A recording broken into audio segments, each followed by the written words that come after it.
Hello, everybody. Welcome to the next Headquarters Rio virtual training event. We are about to get this started. I will be going over some sort of rules of engagement if you haven't done one of these before here in just a second. But hopefully you are interested, and why wouldn't you be? Because it's about money. Everything you ever needed to know about Reserve Pay if you were an IMA or a PIRR. So this is a Microsoft Teams /CVR live event. The video and the audio, the slides, they're all one way. And what I mean by that is I can't see or hear you. So if you're in your jammies with a cup of coffee, enjoy.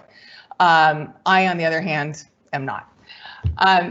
The only way for you, the attendees, to communicate with us here is via the Q&A chat function. And we are actually we've just turned it off. And here's why. What we've noticed is that people have a tendency not to pay attention as much to the briefing because they're focusing on the Q&A going on. So near the end of the briefing, we will turn that function back on, and then you can post question after question after question. And we will answer them, and we will not leave until they are all answered, I promise. But in the meantime, you can just pay attention to me. The Q&A is moderated, and what that means is that when you post a question, the only people who are going to see it are the moderators who are helping me out with today's training. If it's a question that just needs an answer back to you, they will do that. If it's something that they think the other attendees would benefit by seeing, they will publish it and answer it there so that the attendees can see the questions and answers. So sometimes only you'll see the reply, sometimes everybody will. So what we do ask, in addition to just waiting until near the end of the briefing to ask the questions, is if you could stay in the lane of Reserve Pay, that would be preferable. We've done trainings on IDT travel reimbursement, the different websites that we all have to use as IMAs. We've done a lot of different stuff, and we will continue to do more. In fact, the next event that we are holding is just a Q&A session, and you can ask whatever you want. But here we're just going to be focusing on Reserve Pay. So if you could stay in that lane, we'd appreciate it. The other thing that's cool is if you get interrupted or you have to, take off to go do something, fear not, because the same link that you use to access this training live turns into a recording of the training. I think it takes about 15-20 minutes to render. So you can go and check that out at a later time, or go back and rewatch something if you need to get some clarification on something I've talked about. All right. So Headquarters Rio, the Readiness and Integration Organization, we do, the short version is personnel finance stuff for IMAs and PIRRs. So the detachments to which you are assigned are a part of Headquarters Rio. The headquarters itself, our offices are in the Air Reserve Personnel Center building at Buckley Air Force Base in Colorado. I am Lieutenant Colonel Erin Carl. I'm the Public Affairs Officer for Headquarters Rio, and I'm an IMA. And I think that's important because a lot of the amazing people who work at Headquarters Rio are not IMAs. They're full-time AGRs or civilians, and they haven't had the experience that we have had being individual reservists. So a lot of times when I put together some of these training slides, I'm coming from it from our perspective as not somebody that knows everything about finance or personnel. So I'm trying to give you the whole IMA angle. There are, let's see, I think I've got 8 moderators are going to be working the questions. We have Headquarters Rio staff and some detachment commanders and staff members as well, and in addition to a couple people from the pay office. So there's plenty of people to make sure that those questions get answered. Okay, we have a lot to cover today. I'm going to, of course, talk about the pay office. We're going to go through the different computer systems that we have to use. I'm going to tell you how to get paid because that's important.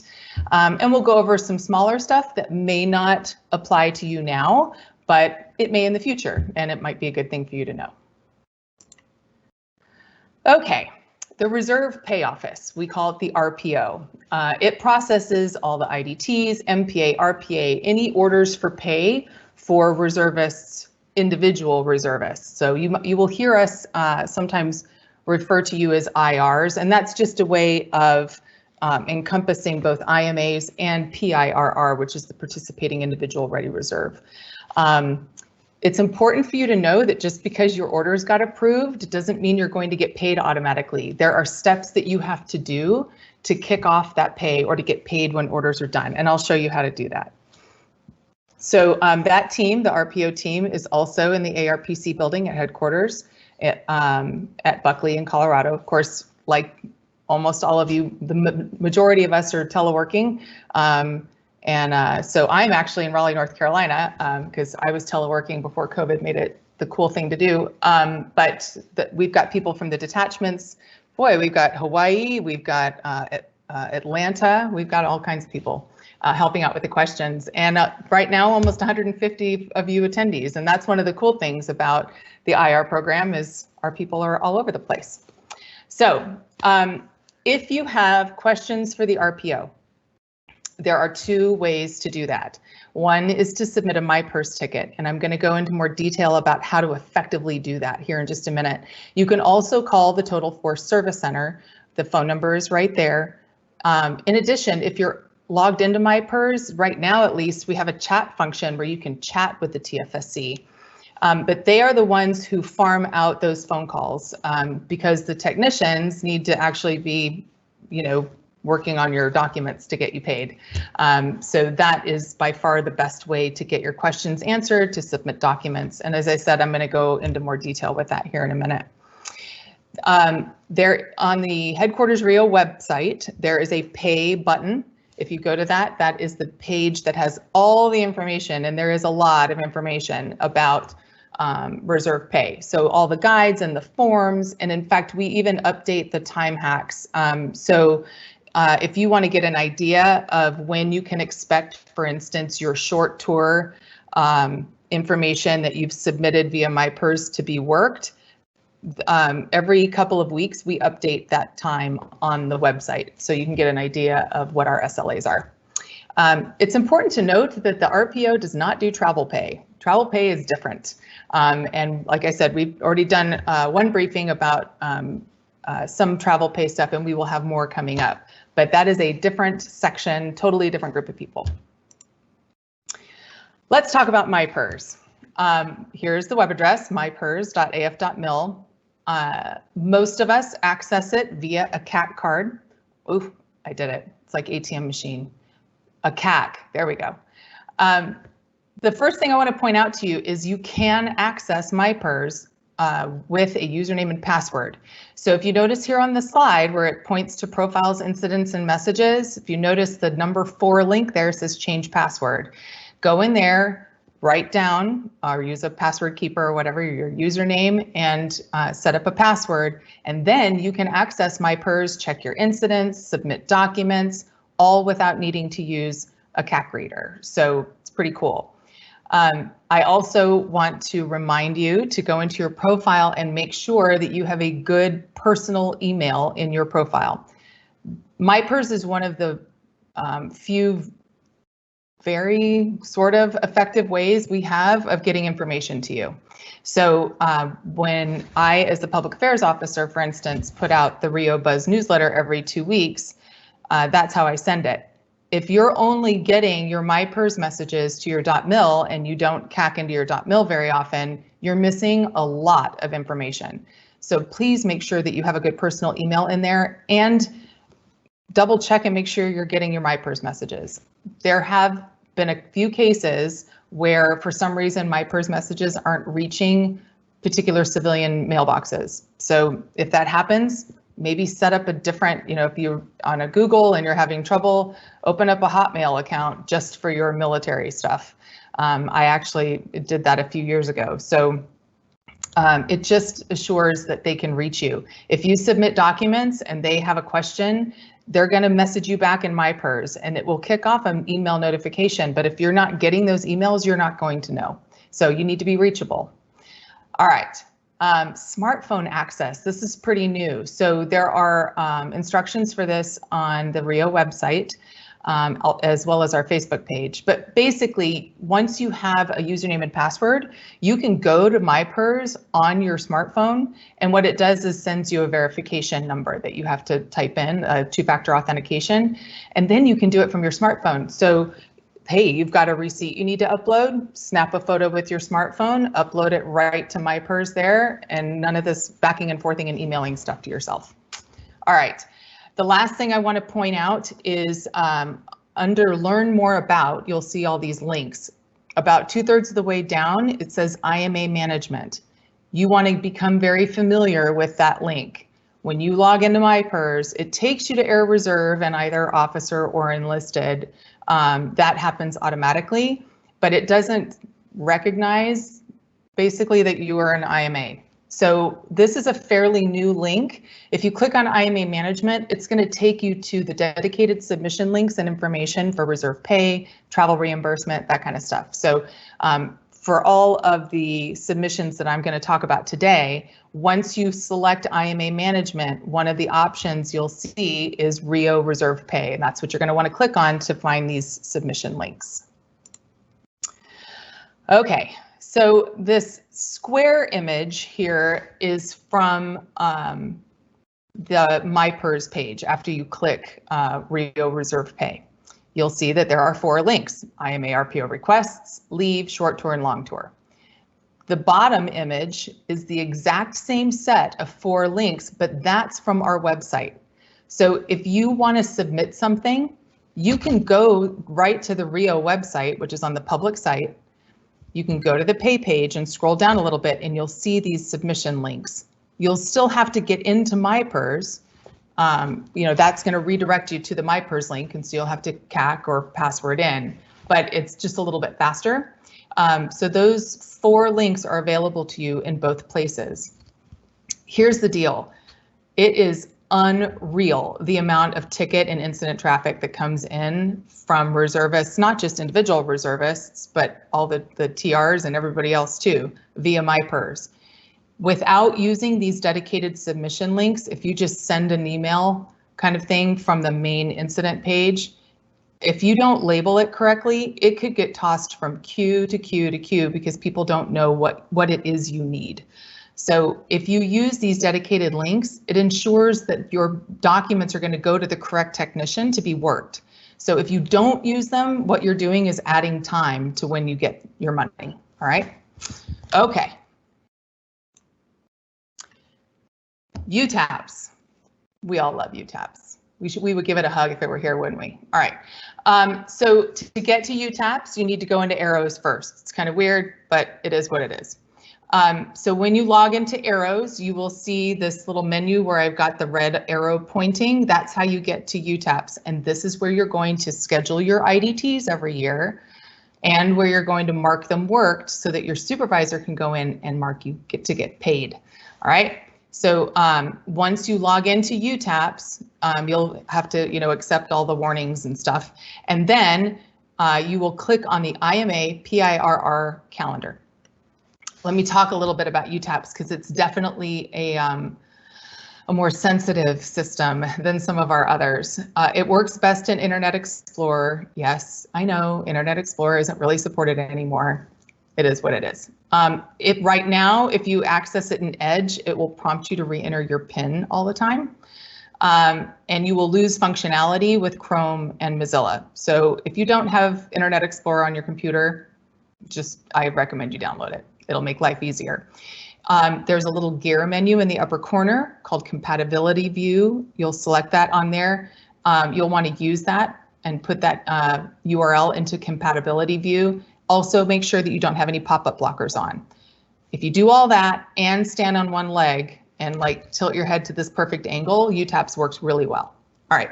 A couple of other things you should know about UTAPS. For some people, user accounts will lock out. Between 30 and 90 days, if you get locked out, it's going to prompt you to answer challenge questions unless you haven't set up challenge questions. So I recommend you go, when next time you're in UTAPS, set those up because it'll keep you from having to call the help desk. If it's been more than 90 days, or if you haven't set challenge questions, you have to call the help desk, which the number is there, to get unlocked. All right. So if you are one of those people that gets locked out, put a little reminder in that just visit your UTAPS calendar once a month and say hello. Mac users, sorry, you're probably going to have a hard time. We have heard that some people have been able to get Internet Explorer emulators to work within Safari, but it's not tested and not supported by the help desk. So yeah, hopefully you have a buddy with a PC that you can borrow it. Okay, when you log into UTAPS, you may see the new calendar or you may see the old calendar. I see the new calendar. I had a friend of mine look, he saw the old calendar, but you can go back and forth. So if you want to see the old calendar, there's a button that says Legacy. If you click that, it'll take you back to the one that we've been using for years. If you have any questions, if you see that little tiny question mark, that will take you from this page, for instance, it'll take you to an explanation of all the different color codes and stuff and what those mean. But also notice at the top, you've got UTAPS Home, the schedule, reports, configuration, and help. So all the help desk information is there. There's tutorials and all kinds of things. So there's a good amount of stuff there to help you out once you're in. Okay, this is important. I know UTAPS can be kind of a pain, but if you want to get paid quickly for your IDTs, you need to use it, and your supervisor also needs to use it. It is so much faster to get your money from your IDTs if you use UTAPS because it's automated. Okay, so now my previous assignment to this, I was at a COCOM, and so not on the us.if.mil network. I think I went through 3 different supervisors while I was there, and every single one, the first time they had to mark my days, either approved or worked, they had to do some troubleshooting. But that help menu is there for that reason, and they will get it fixed up. I was able to get that working, and so I could, from home get in, schedule my days. They would approve them. When I would work them, they would get it and mark it. It turns the days black when the supervisor has marked them worked. That's when it gets sent to the RPO, and there's a report that's pulled, and it gets sent to DFAS, and boom, about 10 to 14 days later, money in your pocket. Couple of reminders though with UTAPS, like any computer program, it's dependent on the information fed to it. And one of those things for us is whether or not we are a 24 period IMA or a 48 period IMA, right? Whether you do 12 or 24 days a year. Most of the time, that information flows from, I don't know, MilPDS or whatever. There's so many different systems to UTAPS, and so it calculates it correctly. But sometimes that doesn't happen, and when it doesn't, it can cause a lot of problems. Here's what you do. Go to your career data brief, and you will see right there on your career data brief in virtual MPF whether you have the 24 or the 48 periods. And then make sure that UTAPS reflects that. Okay, so if you schedule more or less than what you're supposed to, UTAPS pops up a warning. It's not going to let you submit a calendar that doesn't have all the periods scheduled. So just make sure that what's happening in UTAPS is accurate for the new job. I just switched from a 48 period job to a 24. So that was one of the things that I went in and double checked to make sure that UTAPS had the 24 in there and wasn't still expecting me to put in 48. It's especially troublesome on the flip side, because if you're only supposed to be 24 and it lets you schedule more than that and you work them, they'll be points only because you're only supposed to do 24, okay? And there are a lot of pay issues that people have because of that. So you just need to be on the ball with UTAPS and making sure that it's accurate. You will mark your days worked, supervisor will mark them paid. So if you log back into UTAPS and those days have turned black, you should get your pay direct deposited in about 2 weeks. And if you don't, then you need to follow up on that, okay? Now, if you've tried absolutely everything, and I mean everything, then there is another way for you to get paid for your IDTs, and that's doing it the old-fashioned way. First off, though, double check with your debt to see if maybe some of that information hasn't flown over, or if there, sometimes there are some things that the detachment can do with UTAPS to make sure that it's accurate. Call the UTAPS help desk. Make sure, be there for your supervisor and help them out. But if all of that fails, then as a last resort, you can print a 40A or fill out a 40A and have all 3 signatures on it. Okay, so that's your signature and then 2 signatures from your supervisor. Basically, one that says, yes, I approve these days to be worked, and the other signature says, yes, they were worked. All right. Then you will submit that on the IMA RPO requests link in MyPers, but you can expect to add another week or 2 at least, because those have to be worked by hand by a technician versus UTAPS, which happens automatically. And then I recommend that you follow up with your LES and your PCARs to make sure that the points have been correctly reflected on your PCARs and that your LES, that you actually got paid for them.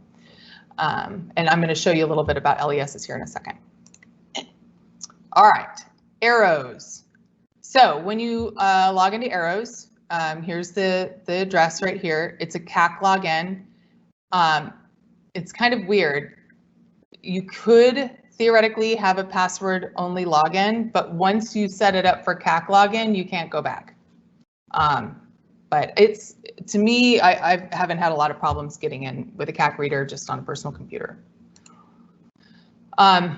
So once orders are submitted, you can check the status within AROWS. You can, track and see where they are in the awaiting action.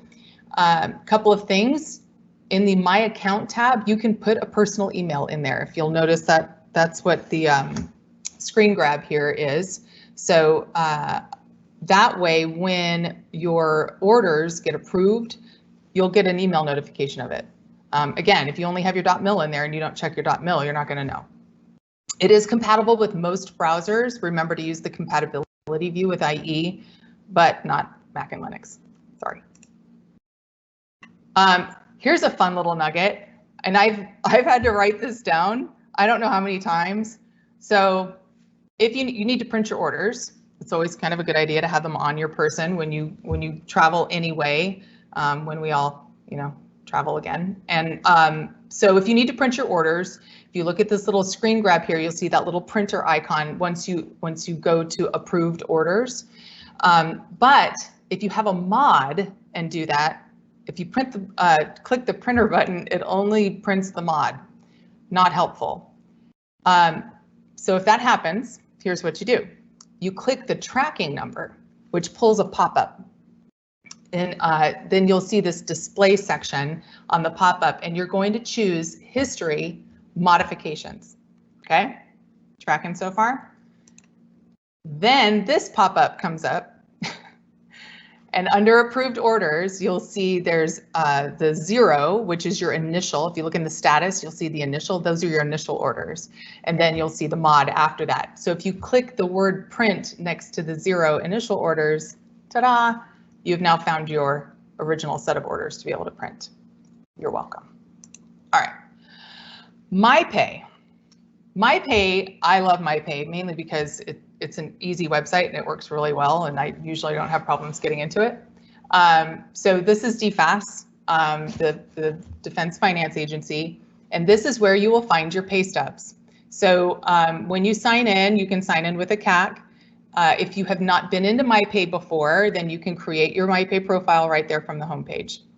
Once you get in, you'll see a list of links there under statements. So you'll see leave an earnings statement, that's your pay stub. And then there's some tax forms. I did want to point out really fast that if you want to see the details of a travel reimbursement, those aren't on your LES. Those are called an advice of payment. So travel voucher advice of payment, an AOP, that's where you're going to see the detailed breakdown of any travel reimbursements. So it's always a good idea to make sure you've been paid for your travel reimbursements, and that's where you're going to see the details of that. If you click on the LES, this is what comes up now. They actually just upgraded the MyPay website not too long ago. And it's nice because it's broken down with these tabs, right? So the summary there, hopefully yours has actual money amounts in it. I covered mine up. But you have general entitlements, deductions. You can see your leave, taxes. Okay, all of that stuff is right there. You can click right through, and then above where it says current pay period, you can drop that down and go back to, I think it's a certain amount of time that you can go back and pull up older LESs and check that as well. Now, here's what I want to show you. The remarks, that's where all the good info is, okay? Now, the top one is what the remarks look like if you keep it on that new tab thing. And I actually find it really difficult to read, but the information is all still there. And I've highlighted what I want to point out to you. So you can see what my total performance is. So in fiscal year 20, I have done 20 of my 24 periods of UTA or IDT, as we tend to call it on our side here. And then AT/ADT. So that's either your AT days or I'm on RPA orders. So I have 233 of those days right now. So it'll show you your year to date for the fiscal. And then on the next line, you'll see it says active duty for training 1 August to 15 August because I'm on RPA orders. So it'll show you that's what I'm being paid for on that paycheck. Now the bottom one, that's what you're going to see if you select printer friendly LES. That's the old fashioned one that many of us are very used to seeing. But I find the remarks much easier to read because they're broken down line by line, but your SGLI coverage is on there. I did want to point out, if you'll notice that the bottom one is pulled from an LES last August, where I think I did one UTA or one IDT day. So you'll see my inactive duty training, 16 August, 2 4-hour periods. But above that, notice where it says service group life insurance debt balance, and then the family, because I have insurance on me and then also my husband, so there's 2 different ones. If you go long periods of time without doing any duty, because we pay premiums for that insurance, it'll incur a debt, and then when you work, they'll pay it back out. So that's all that is. You're not in trouble. You don't owe the government a bunch of money. If you see this stuff for the service group life insurance or the family one, all it is catching you up on the premiums that you would have been paying monthly had you been getting regular paychecks. All right. Okay, that's all the systems. Now, all of us should be doing an annual tour. And when we do an annual tour, that is a short tour. By definition, a short tour is one that's less than 30 days, all right? It is really, really helpful, not only to you, but to also all of our amazing technicians at the RPO, that you use the online tour of duty certification in AROWS to certify your orders. So here's how it works. If you're doing a short tour, less than 30 days, at the end of that tour, you certify your orders. You submit those to the pay office, and that's how you get paid for that duty. All right. So through AROWS, and I'll show you here in just a second what it looks like, you can do that online, which means, again, just like the 40As I was talking about, all of that happens automatically. So you don't have a technician who has to sit there and deal with your paperwork, okay? But here are a couple of important items, things to know. It does not have to be your supervisor who certifies your orders. It can be anybody, E5 or above, that can vouch that you were where you were supposed to be when you were supposed to be there working, okay? So for instance, when I was at my previous job at the COCOM, if my supervisor was, overseas for a month, that doesn't mean I just don't get paid. I just needed to find somebody else to send the tour of duty certification to. Maybe you work in a joint environment, and even though what's nice about the AROWS certification is the supervisors, anybody who certifies, they don't have to have an AROWS account to do it. They literally just click on the link that gets emailed to them. But let's say they're having trouble with their email. Well, find an Air Force person and send it to them. If they saw you there working and worked with you while you were there, great. For those of us, and there's a lot of us right now who were telecommuting, you know, we're in meetings and talking. Anybody that we have had constant interaction with during that time, E5 and above can certify your orders, right? So what happens is you're going to put whoever that person's email is, you're going to put it in the box. They get an email, they click the link and give you a thumbs up, and then that flows through the system and tells DFAS to pay you.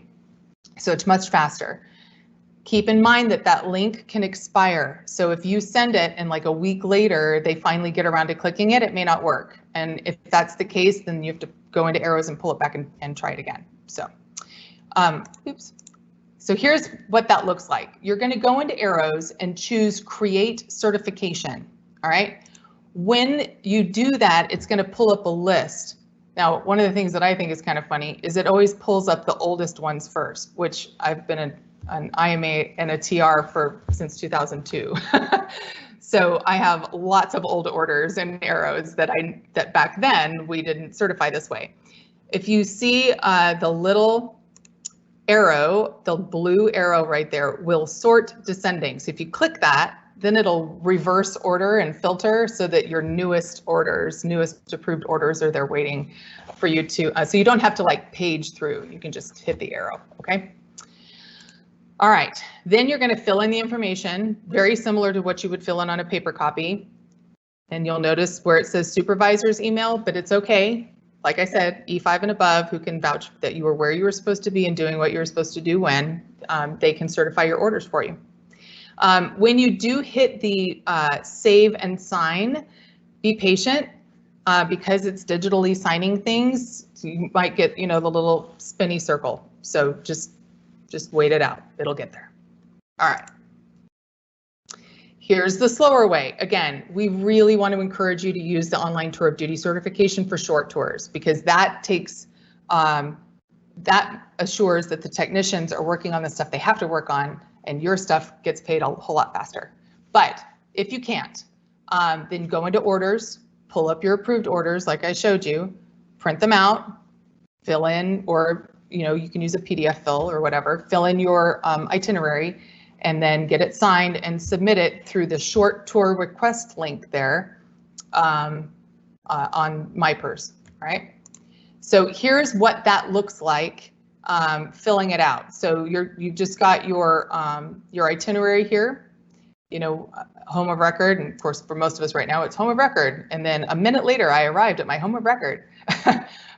You're going to circle. Make sure that you circle about your spouse and whether or not you occupied government quarters. Sign it. Make sure your supervisor or somebody else who can certify it signs it. And it has to be dated on or after the last day of the orders. They can't do this before the end of that tour, okay? And then this will get submitted. All right, long tour. So a long tour is 30 days or more. And you do something called pre-certify your orders. I'm going to tell you a little story. So I started at headquarters Rio on long RPA orders back in January, and I had never done a long tour. All right, so I didn't know this. So I was talking to one of my wonderful coworkers, Adam, who is one of our moderators today, and he was showing me the IMA management thing on AROWS because it was new at the time. And I saw that short tour request and the long tour request, and I said, well, what's that? And he said, oh, you know, the short tour is there in case for whatever reason they can't use the online tour of duty. All right, what's long tour? And he said, oh, well, if you're on long tour orders, you pre-certify your orders on the first day, and that way you start getting paid every 2 weeks. And I was like, you mean like the kind of orders I'm on right now? He's like, yeah. And I went, oh, that's good to know because I didn't do that. So I was a couple weeks late getting my orders pre-certified and starting to get paid. So anyway, even if you don't ever think you're going to do a long tour, just put that little bit of information in the back of your head, and that way you'll actually get paid when you go on a long tour. So you are going to pre-certify your orders. I'll show you what that looks like here in just a minute, and it's not done in AROWS. All right, it's done on the actual piece of paper or PDF of the orders, and you're going to submit that through the long tour request link. And then when your tour is over, you will do a final certification that looks pretty much like the short tour one, the paper one. You cannot do the final certification for a long tour in AROWS, only short tours, okay? This next little bit, very important.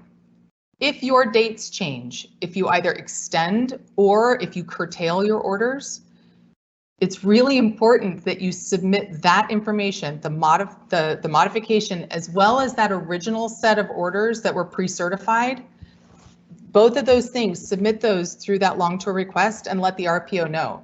Because when you pre-certify your orders, the end date's on there. So they set it up so that DFAST pays you every 2 weeks until that last date. All right, well, if you extend for another 2 months and don't let the RPO know, guess what's going to happen? Your pay is going to stop. All right, so you need to let them know, and the sooner you let them know, they can go in before that even happens and extend it, and so your pay just continues until the new end of your orders. If you curtail, which also happened to me on that first set of orders, and I've learned so much. It's great. That's why I want to tell you about it.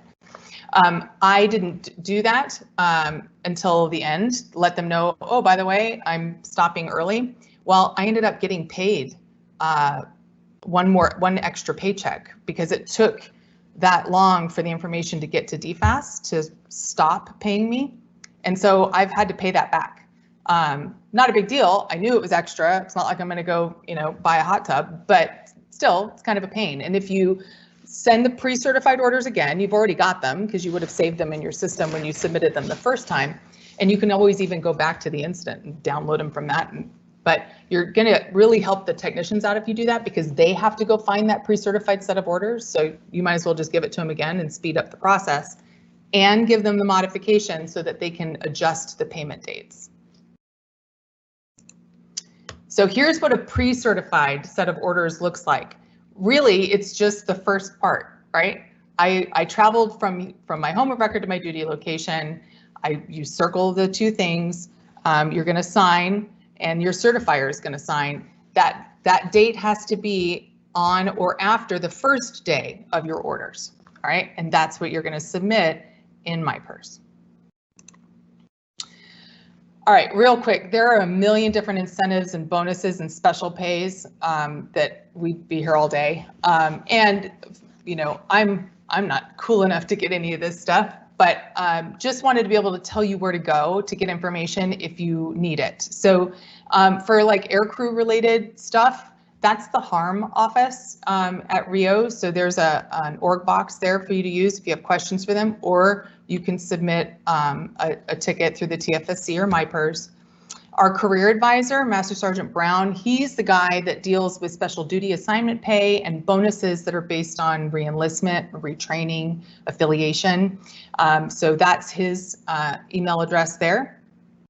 And anything else like hardship or combat pay or any of that mess, there are details about that in the IR guide, which, by the way, we're about to publish an updated version. Kind of excited. So stay tuned for that. But if you have questions after reading the IR guide that you're not sure of, you can contact the RPO with that IMA RPO request link.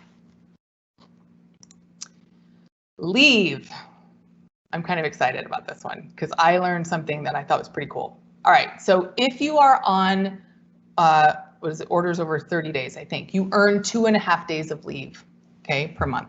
So I'm earning leave for the first time since 2002. Anyway, so if you want to take leave, if you're on orders and you want to take leave, we do not get to use Leave Web. I know that would be awesome. We would love to eventually be able to get there, but we're not there yet. So we have to use the paper forms. It's an Air Force Form 988. All of these forms are linked on the RIO website. You're going to fill out that first part, the part 1, have your supervisor sign it. If it's advanced leave, which means you're using leave you haven't earned yet, that needs to be signed by your commander, okay? Then you are going to submit that on the leave request link. And what happens is the technicians assign a leave number. Now, the last 2 times I did it, I think I had it back in 3 hours. I think at staff meeting the other day, they said 2 to 3 days just because they've had an influx of some other stuff. So it's not immediate, but it's pretty quick. So you're going to, they will send that back to you with the leave number, and you have that on your form. And then after you've taken leave, you will have your, you'll fill out the Part 3 and have that signed and then submit that the same way. That's it, pretty simple. Now, let's say you do a long tour and, Ronald Brown. I'm sorry, I had the wrong name for Master Sergeant Brown. It's Ronald Brown. All right. Sorry. Okay. So leave sellback. If you have extra leave at the end of your orders that you haven't taken. Now, let me back up.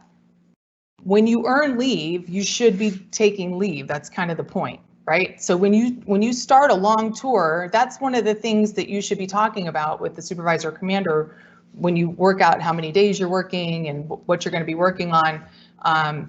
You know, you should already have an established plan for how you're going to use that leave. All right, the purpose of leave is to use it.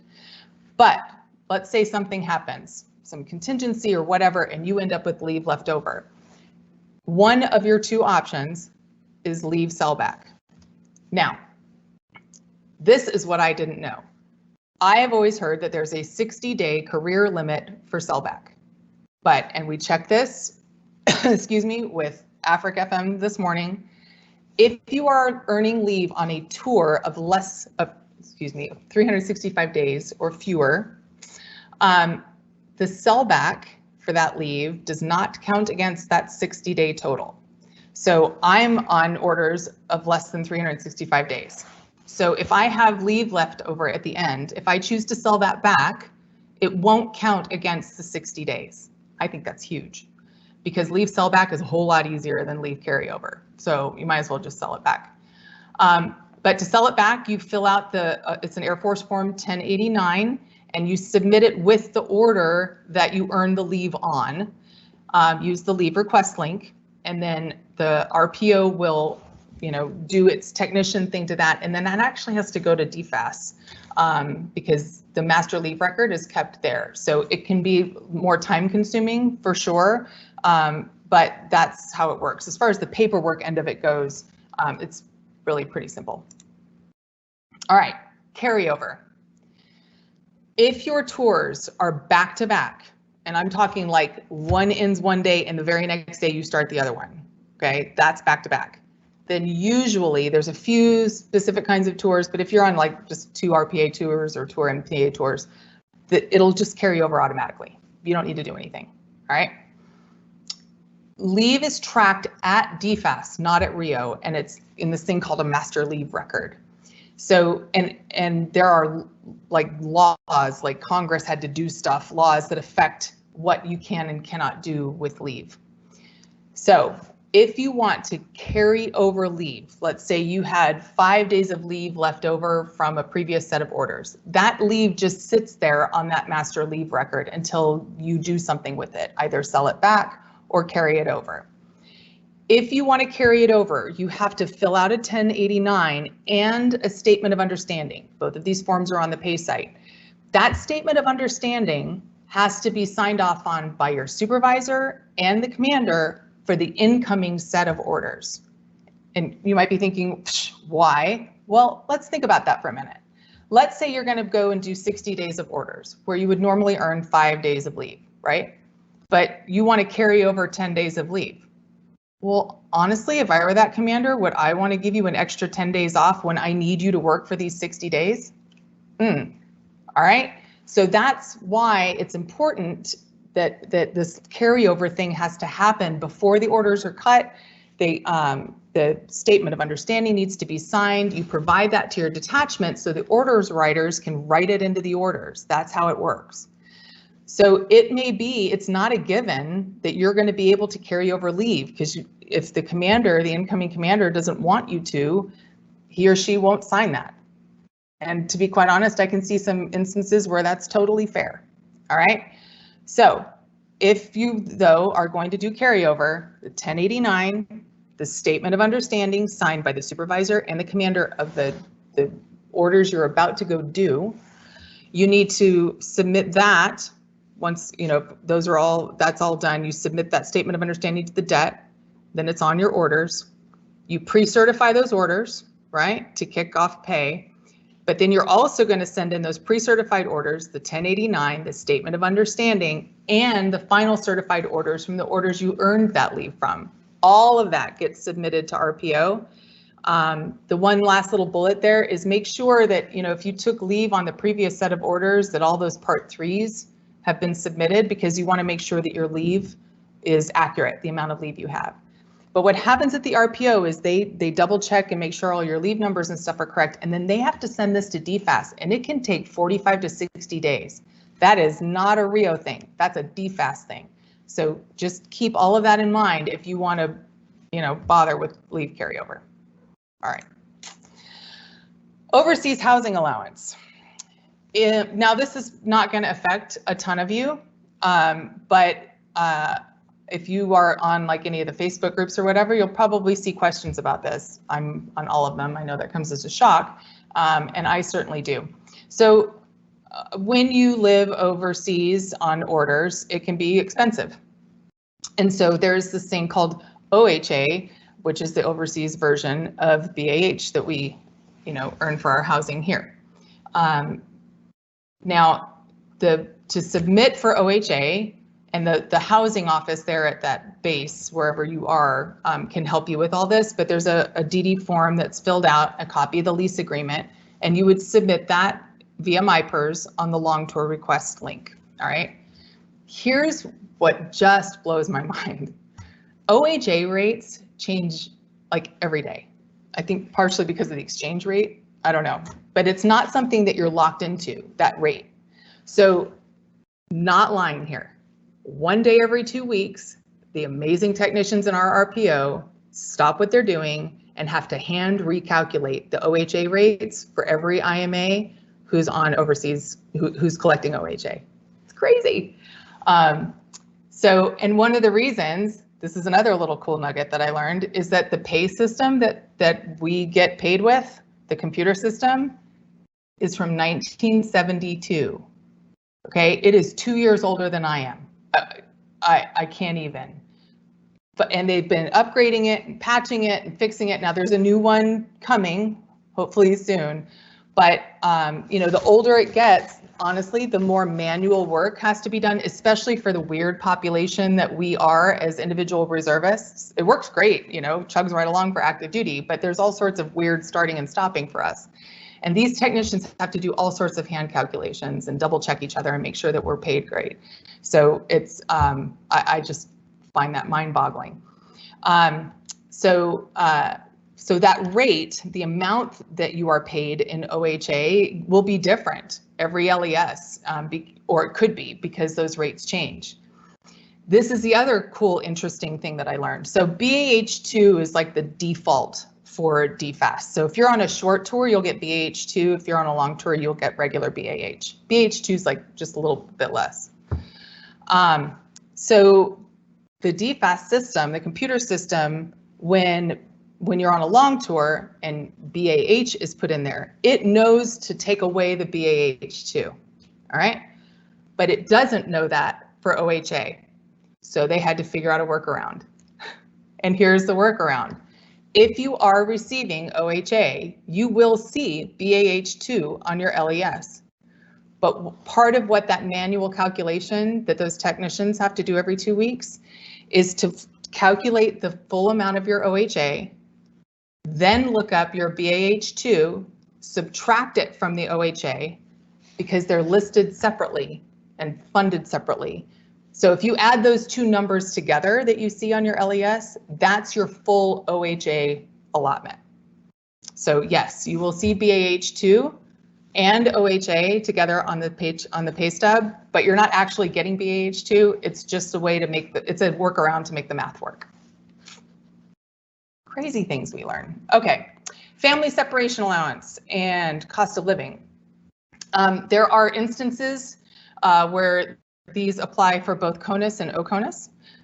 So family separation allowance, regardless of whether you're CONUS or OCONUS, if you are physically separated from your family for 31 or more days, then you can apply for FSA. There's a DD form that you fill out and you submit it via the RPO link, okay? But keep in mind, it's physically separated on orders 31 or more days. That's FSA. That applies whether you are separated by an ocean or, by a few states, CONUS or OCONUS. Cost of living allowance. The cost of living allowance can also happen CONUS, for instance, in Hawaii. Well, I guess that is OCONUS, but there's, you know what I mean. So in our country or in another country would be a better, more accurate way of putting that, I guess. So there's an ARPC form that you would fill out and you submit whether you're on, for that tour. If you're in an area where there's a cost of living allowance adjustment. And the Defense Travel System website has all sorts of information on COLA and OHA and all that stuff. So you can look up those rates and see what they are. But it's just really a matter of filling out that form and getting it to the RPO for them to calculate your COLA in for those expensive areas you may be living. Okay.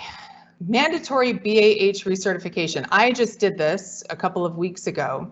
So this is actually a mandatory requirement for all military pay offices that every 3rd year they have to have all of their members do a BAH recertification. So what the RPO is doing is sending out notifications in MyPers based on the first number of your Social Security number. So if your social begins with 1 through 5, you should have already received notification through MyPers. If you haven't, you can always log into MyPers and look at your incidents and messages and go back through, or you can just do it and I'll tell you what to do. It's really pretty easy. If you have 6 as your first number, you can expect to get notification here within the next 4 weeks. And then in September, 7, 8, 9, and 0 will be notified. From the date of notification, you have 60 days to fill out an Air Force Form 594 and return it with supporting documents. Now, if nothing has changed, for instance, I've been married, I have 2 kids who are 12 and 14. My BAH hasn't changed in a long time. Turns out I actually did more work than I needed to. All I needed to do was fill out the 594. I went ahead and attached supporting documents because I wasn't quite sure whether I needed to or not, but you don't need to if nothing has changed. But if something has changed, like you in the last, since the last time you recertified, you got married or you got divorced or whatever, the dependency has changed, then you need to provide a supporting document. If you are providing supporting documents for children, do it for the youngest child, because what happens is they'll calculate that through when that child turns 21 years old. So it's going to be easier to do it for the youngest kid, right? I know this seems weird because the form actually has the ability to be digitally signed, but there's actually a legal requirement for the RPO to collect that form with a wet signature. About a month ago, there was a little confusion with that when people were submitting, but it is supposed to have a wet signature on it. So you need to fill out the 594, sign it. If you need supporting documentation, attach it, and then you submit that as an RPO request. Now, on the RIO website, on the pay page, if you scroll down, there's a link that you can expand that says 2020 BAH recertification. The guide is there, the form is there, the link to submit it is there, everything is there. So when in doubt, if you haven't gotten the notification through MyPers, just knock it out. Now, I had to take pictures of like my marriage certificate and stuff, or I could have brought it and found a scanner. Anyway, this is one of those great times where doing the mobile, accessing MyPers on your smartphone is so great because I just uploaded the pictures to my submission straight from my phone. Modern technology. All right. Whoa, we're almost toward the end. Yay! IMA Welcome Package. If you are new to the IMA program, or if you move detachments, move assignments, you will get a welcome message via MyPers, a welcome email, and it has a bunch of stuff attached to it. And yes, it is all important. Yes, please read it.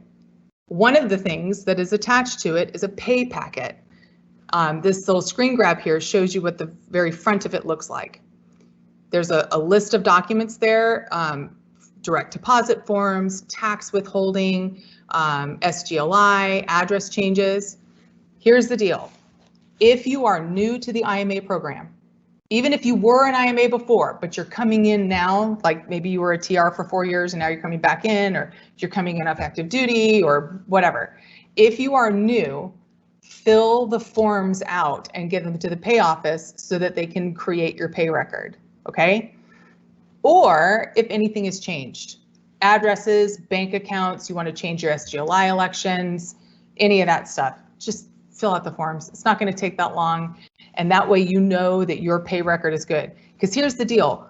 If you're all of a sudden you're not getting paid and you call in and well, they say, well, we have this bank account.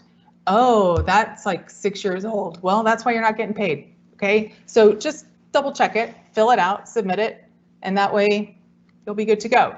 Keep in mind with the SGLI, if you don't go in and make your own election, that it will default to the $400,000 SGLI for you. Okay. Okay. This is where I kind of lean in and go IMA to IMA or IMA to PIRR. Especially, and I'm in kind of a weird position, right? Because I'm an IMA, I have been on and off since 2002. I came into the Air Force in '98, did 4 years active duty. I've been a reservist ever since. Because apparently I can't hold a job. No, I'm just kidding. But I've also been on the RIO staff for 6 months, and I've seen the amazing amounts of work, and some of which is having to work around systems that are made for the active duty or even made for the TR world, that all of these incredible people are bending over backwards to make work for us because we're weird, right? I mean, the way we serve is weird. So, so some of my tips and tricks are like, hey, because I know how it is to be an IMA. And some of it is like, hey, I've seen the silly stuff that happens. Stop it. You make us look bad. So that's kind of what this slide is. Before you submit something, please make sure you have all the signatures on it. It's ridiculous the amount of times the technicians have to kick it back because it's missing signatures. Is your address correct? This is huge. When you request orders of any kind, it populates from MilPDS, your home of record. If it's wrong, if you've moved, or since you requested orders, but before the orders actually start and you move, you have to fix that because otherwise your BAH isn't going to be paid correctly. Your travel is not going to be calculated correctly. And there is a great deal of work that has to go in after the fact to fix it. Verify your address, okay? When you submit something, attach everything, attach all the documents, go through the little list of what you know, if there was a long list of stuff for leave carryover, make sure it's all there before you hit submit. Have you had any changes to your dependents? You know, did you get married or you know, had a kid or something? Then make sure that the RPO is aware of that so that your dependent status gets changed. Bank accounts. Do you need to have a new bank account for your direct deposits to go in? Probably important to let the pay office know that. So much of their time is spent fixing these things that weren't done just because there wasn't a whole lot of diligence. And look, I get it. Up until very recently, I was a minimum serving IMA. I did my IDTs in 18, that was it. I owned 2 companies. I married 2 children, and I slept sometimes. I get it. But your life will be easier if you just take a breath and double check everything and make sure it's good before you hit submit. That's all I'm saying. I feel it. I do. I got you. All right. Use the correct MyPers submission links because otherwise your question or your ticket or whatever is going to get bounced from queue to queue. It's just the way that that computer system works. So those submission links are made to alleviate that problem and make sure that your stuff goes straight to the person who will work it. Okay. So you and I have found myself saying this. I get it. I shouldn't have to. Attach all this extra stuff to prove that I did something. I shouldn't have to. You know what? There's a reason. And the 2 main reasons are this. Number 1, a lot of times the technicians are dealing with laws and regulations and systems that are way above the Rio level, and they have to collect that stuff or make you wait because that's the confines in which they live. The other reason is because, unfortunately, there are members of our little club of individual reservists who aren't honest all the time. And fraud, waste, and abuse happens in the reserve world too. And because of that, sometimes we're asked to prove stuff that, well, they should just take our word for it. Yeah, well, they can't, because it's because of those people that we can't have nice things, right? And here's my last thing. Whenever you submit a MyPers ticket or you send a detachment in email or whatever, like, say hello. There's a little box. You can say a message. Hi, I'm attaching my paperwork for, insert function here. Thanks so much. I appreciate your help. Let me know if you have any questions. Have a great day, Lieutenant Colonel Carl. Because of the, tens and 20s and hundreds of tickets these technicians work, I don't know, I kind of like to put a little smile on their face. So a friendly note, never going to hurt anything, right? Okay. All right. Woo. Please take, yep. One of these. Okay, we have opened the Q&A. I see the questions coming in. We will keep this going as long as we need to answer your questions. At the same link that you used to attend this briefing, it will turn into a recording, so you can see the recording later. Now, there is the forms link right there, or the QR code, excuse me, right above it. I should have moved that survey, the red lines over. That's to a survey, just for people who have watched this training. I would really appreciate it if you take like 2 minutes to fill out that survey. The link to the survey is also now on the training page of the HQ Rio website, and I will post that link into the announcements in the chat if that's a little easier for you. At the very beginning, I posted a link to the slides, the PDF of the slides. That's a QR code here for you to be able to download those slides. But the recording, the slides, and the after training survey are all now on the training page of the HQ Rio website under virtual training. That's the top one. So you should be able to get to everything you need. And we are going to answer these questions for you. And I can't tell you how much I appreciate you being here. And please tell everybody you've ever met who serves as an IMA or a PIRR. We are also linking this training on the pay page of the website too. So hopefully it'll, help out a lot of people. And happy Friday, everybody. And thanks for being here. Appreciate it.